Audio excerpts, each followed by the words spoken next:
Magandang tanghalingin po ay araw ng Lunes, ika-13 ng Hunyo taong 2016. Narito ang mga balitang tinututukan sa Pilipinas at sa buong mundo. Tinatayang 25 milyong estudyante balik eskwela na simula ngayong araw. Unang araw ng klase sinabayan ng kilos protesta ng mga school bus operator. Resolusyon ng DOJ sa Mama Sapano incident posibleng ilabas ngayong araw. Mga nalalabing bihag ng Abu Sayyaf Group sisikaping mailigtas bago matapos ang deadline ngayong araw. At state of emergency dineklara sa Florida kasunod ng madugong mass shooting na ikinasawi ng 50. Una sa ating mga balita ngayon tanghali, nag-ikot sa ilang paaralan ang incoming at outgoing Secretary ng Department of Education upang alamin ang sitwasyon sa unang araw ng klase sa senior high school. Mula sa Quezon City, may report si Aiko Miguel, live. Yes, Aiko. Magandang umaga, magandang tanghali sir, alas 11 naman na nagsimulang mag-ikot sa senior high school building dito sa Commonwealth High School.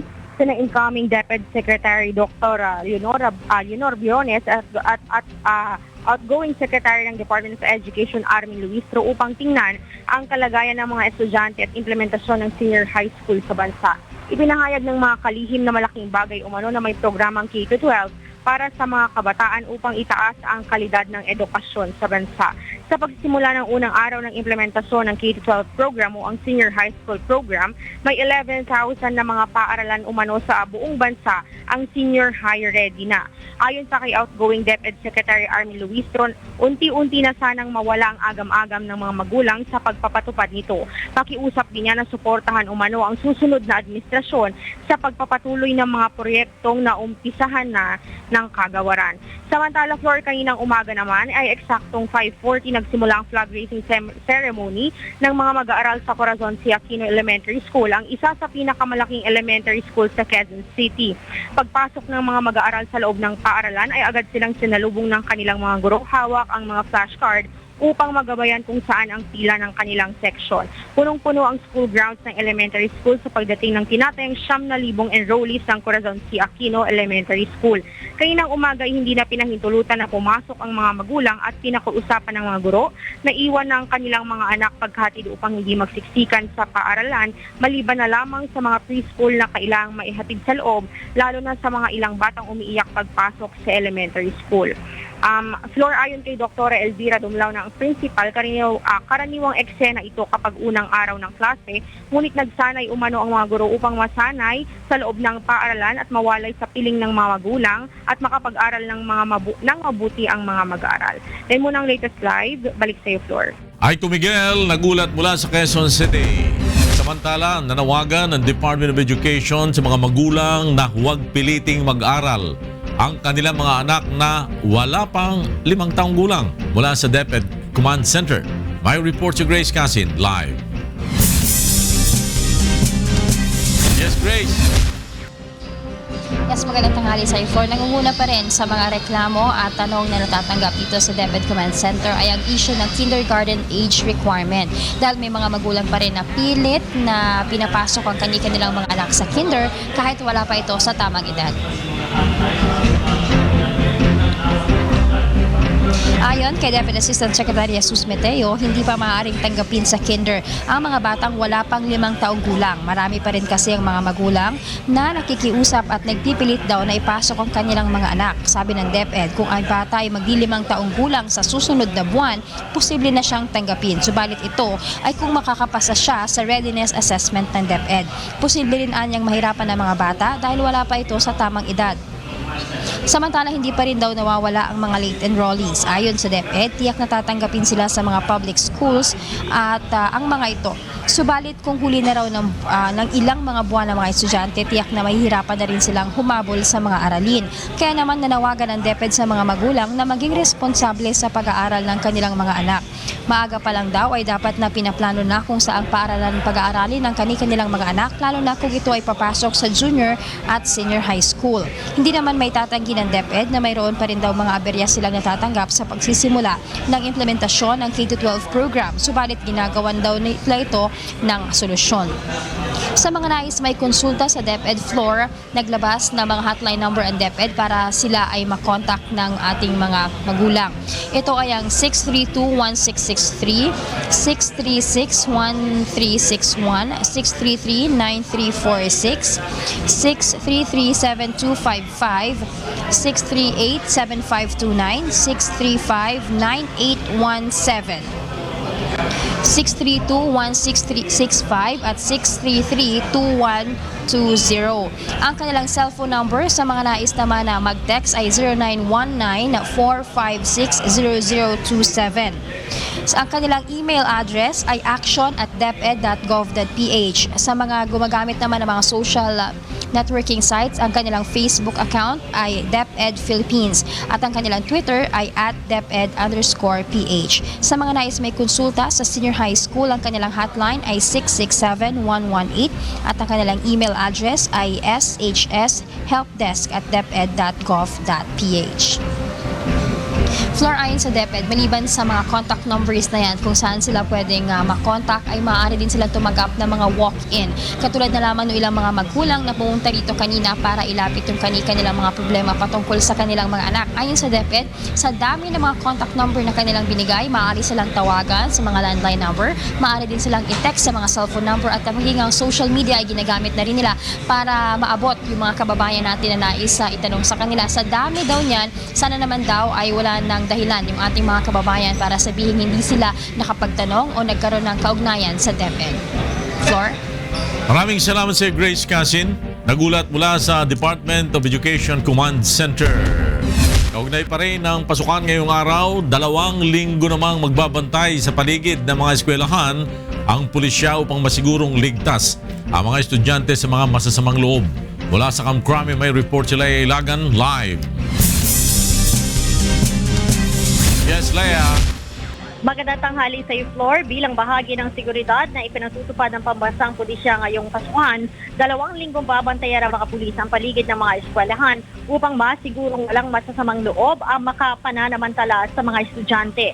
Ayon kay Deputy Chief for Operations Police Deputy Director General Danilo Constantino, mayroon silang mga police assistance desk sa labas ng mga eskwelahan na maaaring lapitan ng mga mag-aaral kung mayroong problema. 3 shift aniya ang mga pulis na magbabantay at hindi aalis ang mga ito hanggat may mag-aaral sa loob ng eskwelahan. Bukod aniya sa mga pulis, mayroon ding mga force multiplier na siya namang namamahala sa daloy ng trapiko malapit sa mga eskwelahan. Maging ang PNP Anti-Illegal Drugs Group ay nagpakalat na rin ng mga operatiba para sa kanilang intelligence gathering upang mapigilan ang libreng tikim na modus ng mga sindikato ng droga at maging ang bentahan ng illegal drugs tuwing pasukan. Kaya naman payo ng PNP sa mga estudyante, huwag makikipag-usap, huwag tumanggap ng anumang pagkain at huwag basta-basta sasama sa mga hindi kakilala upang maiwasang mabiktima ng mga masasamang loob na nananamantala. Balik sa iyo, Floor. Leia Ilagan, nagulat mula sa Kamkrami. Marami pa rin ang bilang ng mga late enrollees sa Parañaque National High School. Mula sa Parañaque may report si Joan Nano. Live. Yes, Joan. Floor, kasabay nga ng muling pagsisimula ng klase ngayong araw, hanggang sa mga oras nga na ito ay tuloy-tuloy pa rin yung pagdating ng mga estudyante dito sa Parañaque National High School na ngayon pa lamang mag-enroll. As of June 12, nasa 10,803 na ang kabuuang bilang ng mga enrollees dito sa Parañaque Main High School, kung saan nasa 9,977 ang nag-enroll sa junior high at 826 naman para sa senior high school o grade 11. Ayon nga dito kay Dr. Abugo, ang principal nitong eskwelahan, tuloy-tuloy pa rin silang tatanggap ng mga estudyante na mag-enroll dito sa kanilang paaralan hanggang sa June 30. Sa buong National Capital Region nga, isa itong Parañaque National High School sa may pinakakaramihan aming bilang ng mga estudyante. Ngunit sa kabila nga nito, tiniyak naman ng principal nitong eskwelahan na handa ang kanilang paaralan na i-accommodate ang lahat ng grade 11 na mag-e-enroll dito sa kanilang eskwelahan. Mula nga sa mahigit 2,000 grade 10 completers noong nakaraang school year, ay umaabot pa nga lamang sa 826 ang nag-e-enroll sa grade 11. Kaya naman tuloy-tuloy pa rin ang pagtanggap dito sa eskwelahan ng mga estudyante at hanggang nga itatagal hanggang sa katapusan ng Hunyo. Ayon nga sa pamunuan nitong PNHS ay mayroon sila talaga 48 classroom para sa grade 11 pero sa ngayon nga ay nasa 20 pa lang sa mga yan ang nagagamit. Habang ongoing din ang pagpapatayo nitong 4 na palapag na school building na gagamitin naman nila para sa grade 12 sa susunod na taon. Bawat classroom ay may nakatalagang 40 estudyante kung kaya tiniyak nga nitong si Mr. Abugo na wala silang magiging kakulangan sa mga silid-aralan. Nasa 34 naman ng mga guro ang itinalaga ng PNHS na siyang tututok sa pagtuturo sa kanilang senior high.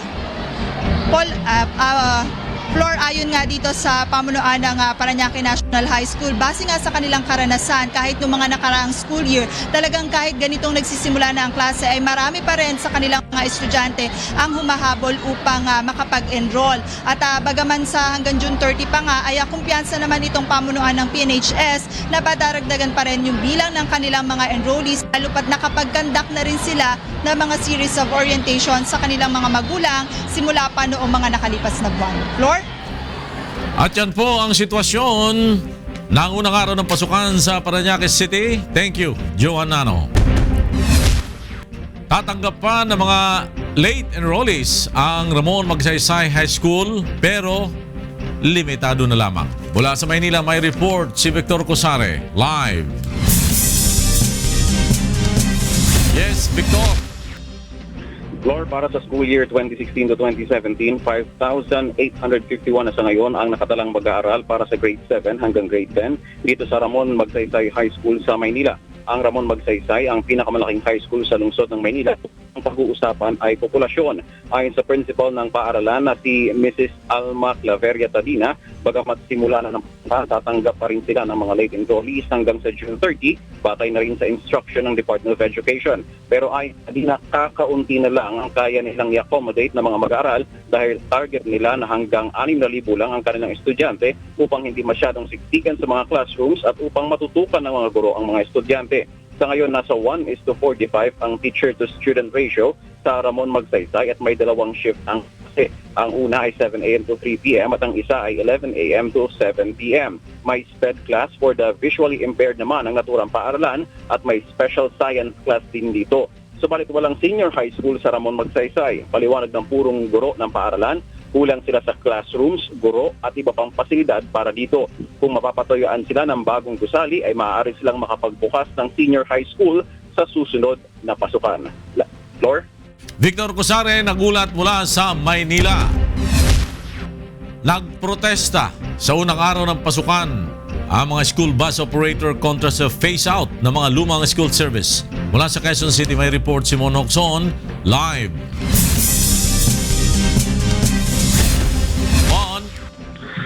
Floor, mahigit 200 mga school bus operator ang nagsagawa ng kilos protesta sa harapan ng tanggapan ng Land Transportation Franchising and Regulatory Board.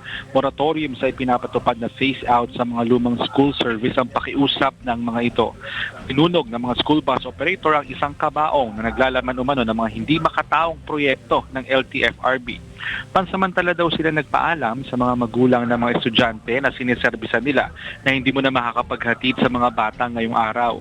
Subalit may pangamba na sa puso ng mga school bus operator dahil tuloy ang inspeksyon ng LTFRB sa mga school service. Batay sa Joint Administrative Order, mayroon 200,000 pisong multa sa mga kolorum ng mga van gaya ng mga school service. Nanindigan naman ang LTFRB na wala ng extension sa pagpapatupad ng phase-out. Sapat na daw ang 1 taon na palugit upang makahanap ng bagong unit ang mga school bus operator. Lahat na nakiisa sa kilos protesta ay bibigyan ng show cause order ng LTFRB upang papagpaliwanagin kung bakit hindi dapat kansilahin ang kanilang prangkisa. Ayon kay Chairman Hines, ipapaubaya na lamang nila sa susunod na mamamahala sa LTFRB ang desisyon kung dapat pambigyan ng extension ang pag-phase out sa mga lumang school service. Flor? Monokson, nagulat mula sa Quezon City. Samantala, hindi pa maaaring gamitin ngayong pasukan ang ilang silid-aralan na nasira noong 2013 sa Zamboanga Siege. Mula sa Zamboanga City, may report si Dante Amento live. Dante. Yes, Lakay, buenas tardes. Hindi pa handa ang ilang paaralan sa Zamboanga City para sa pasukan ngayong araw kabila ng preparasyon ng Department of Education. Ito ay dahil hindi pa tapos ang konstruksyon sa mga silid-aralan na nasira ng magkabakbakan ang tropa ng militar at Foro National Liberation Front noong 2013 gaya sa Santa Barbara Central School. Bilang solusyon, Lakay, hahatiin muna sa 2 shift ang mga klase kada araw upang ma-accommodate ang mga mag-aaral. Hindi na rin maaaring ilipat sa ibang paaralan ang mga estudyante ng Santa Barbara dahil siksika na rin ang mga mag-aaral doon. Pangamban ng mga guro, maaaring makaapekto ang sitwasyon sa pag-aaral ng mga bata kaya umaasa silang matatapos na agad ang pagkukumpuni sa mga silid-aralan. Samantala ngayong araw, Lakay, ay mahigit sa 200,000 na mga estudyante sa elementary at high school ang dumagsa sa pagbubukas o na nagbukas sa 210 public schools dito sa Zamboanga City. Lakay?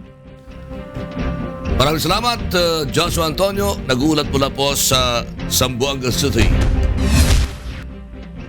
At balikan natin si Joshua.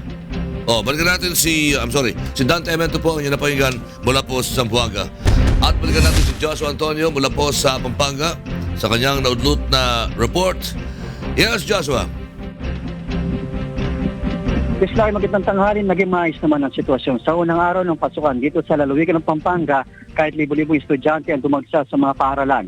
Ngunit sa kabila ng mga ginawang pag-aanda ng Department of Education, may mga naranasan pa rin kakulangan sa mga kaugnay ng full implementation ng K-12 program. Sa Angeles City National High School, umigit kumulang 300 estudyante ang pumasok sa grade 11, ngunit hindi pa tapos ang building na gagamitin nila ngayong pasukan. Ang 3-story building naman sa Pampanga High School of San Fernando City para sa senior high school ay under construction din. Bilang pansamantalang solusyon, ipinagamit muna sa senior high school students ang ilang silid-aralan bilang temporary classrooms. Kulang rin ang mga silya sa Pampanga High School kaya sa mga monoblock muna uupo ang mga estudyante. Wala ring lamesa, upuan at iba pang gamit ang faculty rooms. Ayon sa school administrator, may mga ipinagawa na sila ngunit hindi ito natapos o na-deliver sa takdang schedule. Ang mga ginagawa namang gusali ay sa baka sa Setyembre pa matatapos dahil sa aberya sa konstruksyon. Patyan muna ang balita mula dito sa Pampanga, Lakay. Maraming salamat, Joshua Antonio. Nagulat mula sa Pampanga. Sa iba pang mga balita, mag-uusap sina Senador Coco Pimentel at Alan Peter Cayetano upang talakayin ang Senate Presidency ng 17th Congress. Narito ang report ni Nel Maribuhok. Aminado si Senator Alan Peter Cayetano na may hindi sila pagkakaunawaan ni Senator Coco Pimentel pagdating sa paraan ng pagkuha ng suporta para sa Senate Presidency. Ito ang sinabi ni Cayetano sa isang ambush interview kagabi dito sa Davao City kung saan ayon sa senador makikipagdialogo siya kay Pimentel sa usapin na ito. Senator Coco and I will continue to dialogue. But it's not only about the Senate presidency.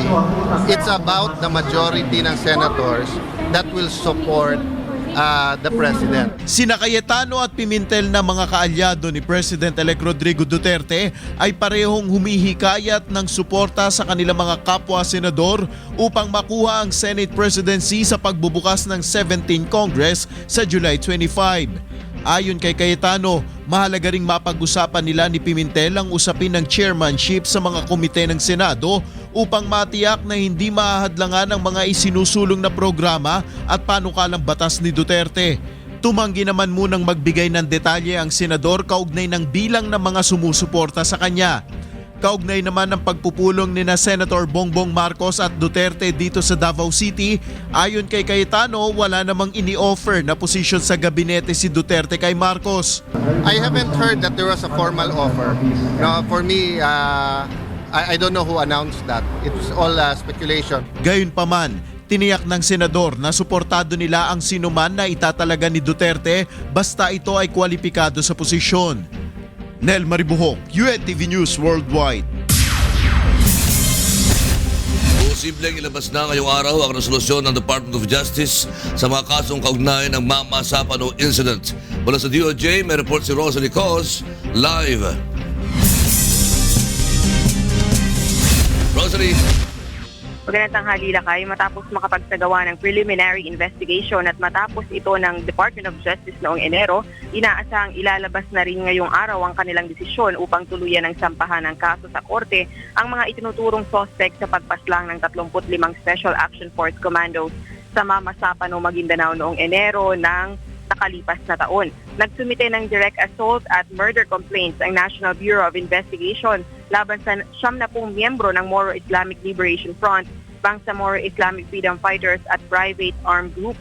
Una nang sinabi ni Department of Justice Acting Secretary Emmanuel Caparas na na-delay ang paglalabas ng resolusyon dahil sa issue ng usaping pangkapayapaan ng pamahalaan sa MILF. 4 na respondents lamang ang nagsumite ng kanilang counter affidavit at itinanggi ang kanilang pagiging MILF commander. 13 MILF at 6 na BIFF commanders na akusado sa pag-atake at paggamit ng dahas laban sa 35 SAF commandos ang humarap sa investigasyon ng DOJ. Subalit sa preliminary investigation, hindi umano planado o sinadya ng MILF ang pagpaslang sa police commando. Samantala, wala namang makasuhan ng DOJ sa mga pumaslang sa iba pang 9 na police commando dahil sa kawalan ng testigo. Takay? Maraming salamat, Rosalie Cos, nag-uulat mula sa DOJ. Sisikapin ng Armed Forces of the Philippines o AFP na mailigtas ang nalalabing bihag ng Abu Sayyaf ngayong araw, ang deadline na ibinigay ng bandidong grupo. Mula sa Camp Aguinaldo, may report si Darlene Basingan, live. Darlene. Yes, Lakay, patuloy ang operasyon na ginagawa ng Armed Forces of the Philippines o AFP para ma-rescue ang mga natitira pang bihag ng bandidong grupo na Abu Sayyaf. Ngayon ang deadline ng Abu Sayyaf para sa 600 million peso ransom na hinihingi nito kapalit ng buhay ng isang Canadian at Norwegian nationals na dinukot ng grupo sa Samal Island. Nauna nang sinabi ng AFP na hindi ito magbibigay ng ransom sa mga bandidong grupo bagkus ay mas paiigtingin lang nito ang operasyon laban sa kanila. Sinabi naman ni Brigadier General Restituto Padilla Jr. ng AFP na hindi titigil ang kanilang operasyon hanggang sa ma-rescue ang mga hostages. Tiwala din si Padilla na kalaunay matutugis at mapapanagot din ng Armed Forces of the Philippines ang Abu Sayyaf. Noong isang linggo, pinalaya ng bandidong grupo ang 4 na Malaysian nationals na bihag nito. Abril naman ang pinugutan ang isang Canadian national matapos umanong hindi magbigay ng ransom para sa kanya. Sa ngayon, nakaya inaantay pa natin ang updates kaugnay ng natipintong deadline ngayong araw para sa ransom na hinihingi ng Abu Sayyaf. At yan muna ang latest mula dito sa Camp Aguinaldo. Balik sa Lakay. Maraming salamat, Darlene Basingan, nag-uulat mula sa Camp Aguinaldo.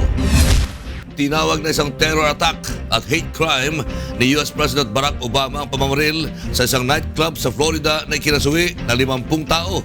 Mula sa Orlando, Florida, narito report ni Norman Yap, live. Norman! Magandang tanghali, Lakay. Nagdeklara na ng state of emergency ang estado ng Florida kasunod ng madugong terror attack sa Pulse nightclub kagabi na kinasawi ng 50 tao. Naglagay ng moment of silence ang buong Amerika kasunod ng madugong terror attack at inilagay sa half-mast ang mga bandila sa bansa bilang pagluluksa sa mass shooting. Ayon kay President Barack Obama, isang uri ng terror attack at hate crime ang nangyari sa gay nightclub. Sa ngayon ay inaalam pa ng otoridad kung may kaugnayan ng pagpatay na suspect na kinikilalang si Omar Matin, 29 years old, sa terrorist group na ISIS. Alas 2 ng madaling araw, oras sa Florida, nang pasukin ni Matin ang nightclub, bitbit ang assault rifle at pistol at walang habas itong namaril. Tumagal ng 3 oras ang stand-up kung saan hostage ng suspect ang mga tao sa loob ng club bago pwersahang napasok ng mga pulis ang club. Samantalang isang lalaki rin ang nahuli ng mga otoridad sa Los Angeles, California dahil sa mga natagpuang ammunition at explosive powder sa kanyang sasakyan. Ayon sa mga otoridad, dadalo ang naturang lalaki sa isinagawang gay parade ngayon sa estado. Samantala, dumagsa naman ang mga residente sa Orlando upang magbigay ng dugo sa mahigit 50 nasugatan sa mass shooting. Inaalam pa rin ng ating embahada sa Washington kung may mga Pilipinong nakasama sa itinuturing na deadliest mass shooting sa kasaysayan ng Amerika. Nandito tayo ngayon, 5 miles away, sa malapit dun sa pinangyarihan ng mass shooting. Hindi na pinapayagan ng mga otoridad na makapasok ang mga tao sa loob dahil sa nagpapatuloy pa rin ng investigasyon at pag-identify sa mga naging biktima nito ng madugong pamamaril. At yan muna ang ating update mula rito sa Orlando, Florida. Balik sa iyo, Lakay. Maraming salamat, Norman Yap, nag-uulat mula sa Orlando, Florida. Magbabalik ang UNTV News.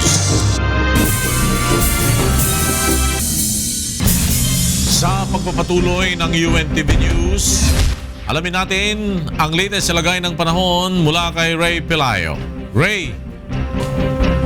Magandang tanghali po sa ating mga kasambahay. Ang extreme northern Luzon o hindi dulong hilagang Luzon ay makakaranas po ng makulimlim na lagay ng panahon dahil sa epekto po ito nitong southwest monsoon o yung habagat. Diyan po nakakonsentrate yung habagat. At sa forecast po ng Pag-asa, Metro Manila at malaking bahagi ng ating bansa ay makakaranas din po ng rain showers and thunderstorms. Mga pag-ulan po ito na maaaring tumagal ng 30 minutes to 1 hour. Samantalang mas malaki ang tsansa po yan sa may area po ng Palawan, yung Panay at Negros Island, kasama na po ang Zamboanga Peninsula. Ang temperatura naman po na maaaring maitala sa Metro Manila, maaaring pong umabot ng 34 degrees Celsius. Sa Tuigaro po maaaring umabot ng 36. Yung Visayas and Mindanao area, nasa 33 to 34 degrees Celsius ang maaari din pong maitalang temperatura ngayong araw. Wala pa rin pong bagyo na namata ng Pag-asa na makakaapekto sa ating bansa. Yan ating ulat panahon, balik sa inyo sa studio. Ray Pelayo, nagulat mula sa Pag-asa DOST. Namigay ang Mines and Geosciences Bureau ng hazard maps sa mga taga-Eastern Samar bilang babala sa mga nakatira sa calamity-prone areas ngayong tagulan. Narito ang report ni Jeneline Gakit. Hinimok ng Mines and Geosciences Bureau ang mga taga-Eastern Visayas na bumisita sa kanilang mga munisipyo upang alamin kung kasama ang kanilang lugar sa mga lantad sa panganib ng storm surge, pagbaha at pagguho ng lupa. Ayon kay Engineer Nonita Kagiwa, ang Vice Regional Director ng MGB, may ibinigay na silang hazard map sa lahat ng local government units upang maagang mabigyan ng babala ang mga nakatira sa calamity-prone areas bago pa man pumasok ang mga bagyo o pag-iral ng La Niña phenomenon. Our geologists conducted the assessment of the areas region-wide. Meron tayong generated maps na may corresponding yung region. Kung saan silang municipality, meron silang mapa o report na iniiwan doon sa corresponding municipality or the barangay. Ayon sa MGB, hindi naman mahirap unawain ng mapa dahil may nakalagay namang mga legend o ibig sabihin ng mga nakasulat o nakaguhit na detalye. Ipapaliwanag rin sa barangay officials ang kahalagahan ng hazard maps dahil sila ang dapat unang nakakaalam sa sitwasyon sa kanilang lugar. Samantala, nagbabala naman ang MGB sa mga nagsasagawa ng quarrying o paghuhukay at pangunguha ng lupa o buhangin ng walang permiso. Maliban sa ipinagbabawal ito ng batas, maaari ding makapinsala sa kapaligiran at kalikasan ng walang habas sa quarrying. Ayon sa MGB, pansamantala lang ang pagpayag nilang maghukay sa Eastern Visayas kaugnay ng Yolanda Rehabilitation and Recovery Efforts, ngunit ngayong patapos na ang programa ay magpapataw na sila ng parusa sa mga lalabag. Nakita ko because of the restoration and rehabilitation of the Yolanda affected areas, which is tayo kasama, very rampant yung ating illegal activity. Starting with the quarry materials, yung mga sinasabi natin filling materials, the sand and gravel materials, kahit along the beaches, which is really prohibited. Umaasa ang MGB na maunawaan ng mga ito ang kanilang panawagan. Mula sa Tacloban City, Jeneline Gakit, UNTV News Worldwide. Muli pinipaniban ng Sandigan Bayan Division ang paglilitis sa kasong plunder at graft laban kay Senador Jingo Estrada. Mula sa Sandigan Bayan, may report si Joyce Balancio. Live. Joyce. Magandang tanghali sa iyo, Lakay. Muli pinagpaligan ng Sandigan Bayan 5th Division ang paglilitis sa kasong plunder at graft laban kay Senator Jingo Estrada. Humiipak kasi nakaragdagang isang buwan ang kampo ng prosecution para markahan ang mga ebidensyang gagamitin sa paglilitis. Ayon kay Prosecutor Maria Cristina Batacan, may isa o dalawa pa dokumento silang kinukuha mula sa Commission on Audit. Umalma naman ang mga abogado ni Estrada at sinabing 2 taon na magmula na maisampa mga kaso laban sa senador, ngunit hanggang ngayon ay hindi pa rin kumpleto ang mga ebidensya laban kay Estrada. Tumanggi naman si Associate Justice Roland Morado na magkaroon pa ng reserved evidence o yung mga dokumentong hindi pa naipresento sa korte pero mamarkahan na bilang ebidensya. Ito ay maliban na lang kung may valid ground para gamitin ito. Sa halip pinag-ubos na ni Morado na markahan na ang lahat ng mga ebidensya sa preliminary conference bago ang paglilitis. Isinasagawa nga ang preliminary conference para mas mapabilis ang paglilitis sa kaso. Sa September 12, isinakda muli ang pre-trial ng kasong graft at plunder. Kasalukuyan nakadetine si Estrada sa PMD dahil sa kasong plunder, inakusahan ng senador ng pagkaman ng higit 183 million pesos mula sa pag-endorso ng kanyang Priority Development Assistance Fund o PIDA sa mga PEGI NGOs ni Janice Napoles. Nakay? Maraming salamat, Joyce Balancio. Nagulat mula sa Sandigan Bayan. Naarestula ng pulisya ang 3 tao na kasama sa most wanted list sa operasyon ng illegal na droga sa San Juan City. Narito ang report ni Renante Ponte. Nasa kustodiya na ng San Juan City Police Station Anti-Illegal Drugs Group ang top 3 sa most wanted illegal drug personality ng lungsod. Naaresto ang hinihinalang tulak ng droga na si Brian Magtalas, 34 anyos, kasama ang asawa nito matapos maengkwentro ng mga pulis sa Aurora Boulevard Corner H. Lozada Street sa San Juan City bandang alas 10 kagabi. Isa sa mga sa watchlist namin. Sa akin lang dapat huminto na sila. Tigilan na nila to. Ayon kay SPO2 Abonjo Panes, team leader ng operasyon, nakatanggap sila ng impormasyon mula sa kanilang informant na nagbebenta ng illegal na droga ang mga sospek sa Iluna. Merong certain Brian Magtalas na magbabagsak ng drugs dito sa Juan na San Juan, area na San Juan. Ngayon, nung pinunta namin, caught in the act ang dalawa na nakikipagpalitan ng droga sa buyer na nakamotorsiklo.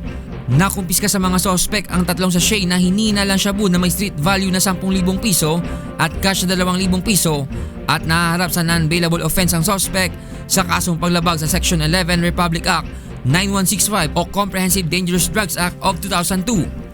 Ito na nila ang pang-anim sa top 10 most wanted illegal drug personality ng lungsod na kanilang naaresto. Reynante Ponte, UNTV News, Worldwide.